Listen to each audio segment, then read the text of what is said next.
வணக்கம் மக்களே. சூரிய வம்சம் படம் பிடிக்கும்னா நம்ம சேனலை சப்ஸ்கிரைப் பண்ணிக்கோங்க. சரத்குமார் நடிப்பில் வெளியான பல ஹிட் படங்களில் இன்றைக்கும் 90s ஹிட் பலராலும் பேசப்படுற ஒரு படம் தான் சூரிய வம்சம். 1997ஆம் ஆண்டு இந்த படம் வெளியாச்சு. கிராமத்து சப்ஜெக்டில் சக்திவேல், சின்ராசுன்னு ரெட்டை வேடத்தில் சரத்குமார் நடிச்சிருப்பாங்க.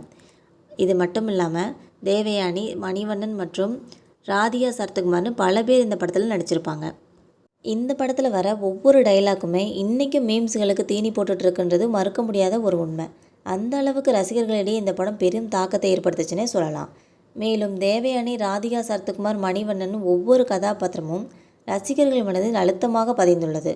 இந்த படத்தில் சின்ராசுவோட மகனாக ஜூனியர் சக்திவேலாக நடித்தவங்க தான் ஹேமலதா. இன்றைக்கும் இந்த கதாபாத்திரத்தில் நடித்தது ஒரு சிறுவன் தான்னு நிறைய பேர் நினைக்கிறாங்க. உன்னிடத்தில் என்னை கொடுத்தேன், சேது, காதல்னு பல படங்களில் ஹேமலதா நடிச்சிருக்காங்க. மேலும் சித்தி, கனாக்காலும் காலங்கள், தென்றல்னு பல தொடர்களையும் ஹேமலதா நடிச்சிருக்காங்க. இருந்தாலும் சூரிய வம்சம் சிறுவன்னு சொன்னாதான் நிறைய பேருக்கு ஞாபகம் வருது. கணவர் மற்றும் மகளுடன் இருக்கும் படத்தை ஹேமலதா தனது இன்ஸ்டாகிராம் பக்கங்களில் பகிர்ந்து வந்துட்டுருக்காங்க. ஹேமலதாவின் மகள் அவரோட சிறு வயதில் பார்த்தது போலவே இருக்காங்கன்னு ரசிகர்கள் கருத்து தெரிவித்து அவங்களோட படத்தை இணையத்தில் வைரலாக்கி வந்துட்டுருக்காங்க.